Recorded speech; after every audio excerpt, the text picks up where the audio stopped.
नमस्कार। कैसे हैं आप? आशा करता हूँ आप लोग बहुत ही अच्छे हों। तो आइए आज हम जो है वार्तालाप करते हैं कि सबसे पहले हमें अपना एक इनकम गोल जो है उसका जो है हमें जो है देखना चाहिए, डिसाइड करना चाहिए, ढूंढना चाहिए। ये जो है पूरे 12 महीने का यानी कि 1 साल का हमारे पास एक इनकम गोल होना चाहिए। अब ये आप कैसे निकालेंगे? तो ये निकालने के लिए एक सिंपल के तौर पे हम समझते हैं कि जैसे कि आपका कुछ खर्चे होते हों जो मान लीजिए अगर आपका ऑर्गेनाइजेशन तो आपका सैलरी खर्चा होता हो, अगर आप रेंट का ऑफिस है तो रेंट देते होंगे, और टेलीफोन, बिजली, वाईफाई, इंटरनेट, अन्य खर्चे आपका जो है इसको आप नोट कीजिएगा। इसके अलावा हो सकता है आपका कुछ पर्सनल एक्सपेंसेस हो वो भी ले लीजिए। उसके अलावा देखिए कि आपका अपना इन्वेस्टमेंट कहीं कर रहे हैं, कोई आपका आरडी होगा या कोई म्यूचुअल फंड है, कोई शेयर्स है, कोई क्रिप्टो है। इन सबको जो है आप जोड़ लीजिए। और इसके साथ जो हमने पीछे डिस्कस किए थे कि हमारे पास एक जो है फ्यूचर फंड जो है उसमें भी हमने कुछ रकम डालने के लिए वार्तालाप हुई थी, उसको लिए भी हमें उसमें जो हमारा होगा वो उसमें डाल देंगे। और डालने के बाद जो हम देखेंगे जो रकम आ रही है ये रकम हमारा बेस होगा। अब इस बेस रकम में हम अपनी क्षमता के अनुसार कम से कम 40% का इंक्रीमेंट डालेंगे, यानी 40% से इसको बढ़ाएंगे। यदि हमारे अंदर क्षमता लग रहा है कि हम ज़्यादा से ज़्यादा कर पाएंगे तो आप इसको 80% तक ले जा सकते हैं, और इसकी वैल्यू आप उस बेस वैल्यू में ऐड कर देंगे। और उसके बाद जो रकम निकल कर आ रही है ये आपका एक इनकम गोल हो जाएगा पूरे 12 महीने का।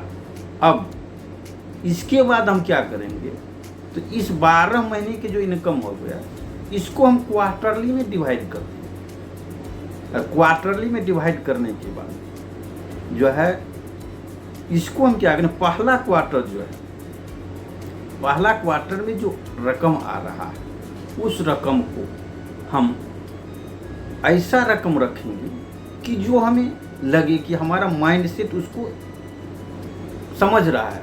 ऐसा ना हो कि हम ऐसा रकम रखें 1 करोड़ ही और उसके अकॉर्डिंग हम सेट कर लें, पता चले कि हम कुछ कर नहीं पा रहे। यानी माइंड जो है हमारा उस बात को एक्सेप्ट करे, इस प्रकार का गोल सेट करना है, यानी फिगर डालनी है उसमें। अब क्या होगा, जो हमारा फर्स्ट क्वार्टर है उसको हम 4 महीने का लेंगे और उसमें जो है मंथली निकाल लेंगे। उसको मंथली निकालने के बाद जो हमारा मंथली आ जाएगा ये हमारे इस महीने का टारगेट हो गया। अब हम क्या करेंगे, अब हम देखेंगे हमारा जो चाहे तो ऑर्गेनाइजेशन हम बना रखे होंगे या हम पर्सनल काम कर रहे हैं, अकेले ही बंदे हैं, उस सिचुएशन में हमें ये देखना है कि हम जो काम कर रहे हैं तो हम अपना समय, यानी हम देखेंगे अपना समय कहाँ लीकेज कर रहे हैं, कहीं ऐसी जगह तो नहीं लीक कर रही है जो हमारे प्रोडक्टिविटी के लिए नहीं है।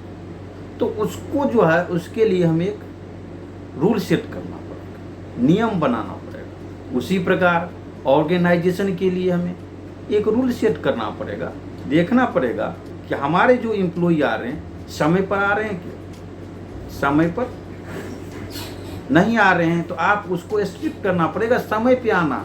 उसके लिए आप बना सकते हैं, मान लीजिए 10 बजे का आपकी ऑर्गेनाइजेशन का समय, तो उसमें अगर आप एम्प्लॉय के लिए सेट कीजिए 10:03 से अगर कोई बंदा लेट हो रहा है तो आपका जो है ये जो है इस पर जो है हाफ डे लग जाएगा। अगर 3 दिन से ज़्यादा कोई लेट हो रहा है तो आप उसको फुल डे लग जाएगा। यानी कि आपको स्ट्रिक्टली यानी उसके ऊपर काम करना है। उसके बाद आप देख सकते हैं ऐसा तो नहीं है कि आपके ऑर्गेनाइजेशन में आने के बाद व्यक्ति अपना पर्सनल फ़ोन पे बातचीत कर रहे हैं और समय उससे आपका ऑर्गेनाइजेशन के बदले वो अपनी पर्सनल पे खर्च कर रहे हैं। तो आपको देखते हुए अगर आप में इस प्रकार की है तो आप उनको बताइए कि आप फ़ोन को जो ऑफिस आवर में इस फ़ोन को आप साइड में रख सकते हैं और यहाँ पर केवल कंपनी से रिलेटेड ही फ़ोन कॉल्स का उपयोग किया जाए।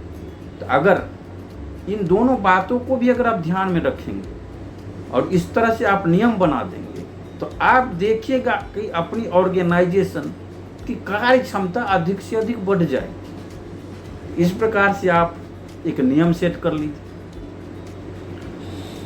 अब जब यह नियम भी बना लिए, अब क्या कीजिएगा, आपको देखिए जो आपके पास आपका जो प्रोडक्ट है वो किस प्रकार का प्रोडक्ट है।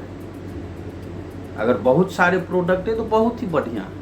अगर आप नए हैं, किसी ट्रेनिंग क्षेत्र से हैं या किसी अन्य क्षेत्र से हैं, तो आपको अपने प्रोडक्ट को एक ऐसा प्रोडक्ट लाना है जो आपका इजी टू यूज हो, जिससे क्या होगा वो व्यक्ति उस प्रोडक्ट को यूज करेगा, जिससे आपके ऊपर आपकी कंपनी की विश्वसनीयता उस पर बढ़ेगी। यानी उसको समझ में आएगा, आपके ऊपर वो ट्रस्ट कर पाएगा, जिसके जरिए वो आपका प्रोडक्ट ले सकता है, आपके फनल में आ जाएगा और उसके बाद आप अन्य प्रोडक्ट, कोर प्रोडक्ट या आपका मल्टीप्लायर प्रॉफिट मल्टीप्लायर प्रोडक्ट जो है उस प्रोडक्ट को आप दे सकते हैं। तो आपको अपने इसके ऊपर भी ध्यान देना चाहिए। अब आगे हमें क्या करना है, तो हमें अपना जो ये प्लान, यानी कि हमें जो है ये इनकम आएगी कहाँ से, तो हमारा इनकम जाहिर सी बात आएगी हमारा जो एंड कस्टमर है, यानी कि हमारा व्यक्तियों से ही आएगा। तो व्यक्तियों के ऊपर जो आप जा रहे हैं, काम कर रहे हैं, उसके लिए भी आपको प्लान बनाने हैं। यानी कि आपको 4 प्रकार के प्लान बनाने होंगे। प्लान ए जो आपका ट्रेडिशनल चल रहा है, जैसा आप करते आ रहे। प्लान बी जो प्लान ए को छोड़ के आपको कुछ अलग सा तरीका को एडॉप्ट करना होगा। और प्लान सी जो ए बी को छोड़कर आपको नए उस पर देखना होगा, क्या और आप कर सकते हैं, उसके ऊपर काम करना। और plan D A B C जो आपका प्लान है, उस प्लान में कौन कौन सी चीज़ें काम कर रही है, उसको लेकर आपको प्लान डी बनाना है। अब जब आपके पास ये 4 प्लान होंगे तो आप अपने समय के हिसाब से जहाँ पर जो प्लान काम करेगा उस प्लान का उपयोग कर सकते हैं। एक प्लान फेल हो जाए तो दूसरा प्लान पे आप काम कर सकते हैं। तो इस प्रकार से आप अपनी कार्य क्षमता को बढ़ा सकते हैं और आपने जो अपना इनकम गोल सेट किए हो उसको आप प्राप्त कर सकते हैं। उसमें आप देखिए जो आपने ईयरली पहले बनाए थे, ईयरली से आप क्वार्टरली पे आए, क्वार्टरली से मंथली पे आए, मंथली के बाद हमने कहा टू डू लिस्ट बनाई। टू डू लिस्ट बनाने के बाद आप देखिए कि जो हमारा क्या कहता है, लॉ ऑफ जो है कन्वर्जन, यानी जो हमारा 80-20 का रूल बताता है, तो उस नियम को हमें ध्यान में रखते हुए हमें देखेंगे कि नंबर ऑफ अपॉइंटमेंट हमारी कितनी पहले कर रहे हैं तो हमारी इनकम आ रही थी। अब उस नंबर को जितना कन्वर्जन हो रहा है उसके अकॉर्डिंग हमें ज़्यादा बढ़ाना होगा। जब ज़्यादा बढ़ेगा तभी हमारा काम हो पाएगा, तो उसके अकॉर्डिंग हमारे नंबर ऑफ अपॉइंटमेंट को बढ़ाना पड़ेगा। यदि आप ऑनलाइन के क्षेत्र में हैं तो ऑनलाइन के लिए जो आपका वेबिनार है या जूम मीटिंग है जो आप कर रहे हैं उसकी भी संख्या आपको उसके अकॉर्डिंग बढ़ाना होगा। और डेली जो ऑफलाइन वाले होंगे वो डेली मीटिंग, कम से कम आपको एक डेली मीटिंग करनी है। और फॉलो अप सबसे इसका बहुत ही महत्वपूर्ण अंग, यानी कि जैसा कि आपको हमने बताया कि आप अगर 10 कस्टमर से मिलती हैं और 2 ही कस्टमर आपका बनता है, तो 8 कस्टमर जो रह गया, उन कस्टमर को आपको हमेशा वैल्यू ऐड करते हुए उनसे आपको रिलेशन रखना है, और धीरे धीरे आपका वो 8 कस्टमर जो है उसको फॉलो अप के द्वारा ही वो आपके फनल में आएगा और आपका प्रोडक्ट लेगा। तो आपको इसके ऊपर भी काम करना चाहिए।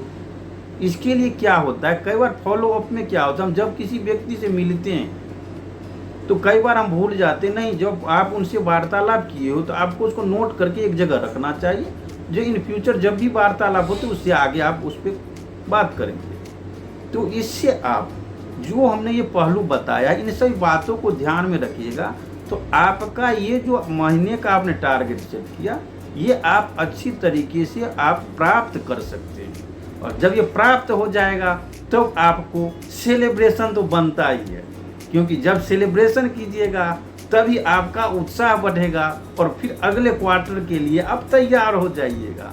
तो आप इन बातों का ध्यान रखिए और इस पर अमल करके देखिए, आपको जो आपने प्राप्त बनाया है आपने इनकम को, उसको बहुत ही अच्छी तरीके से उसको प्राप्त कर सकते हैं। तो हमारे साथ बने रहने के लिए बहुत बहुत धन्यवाद।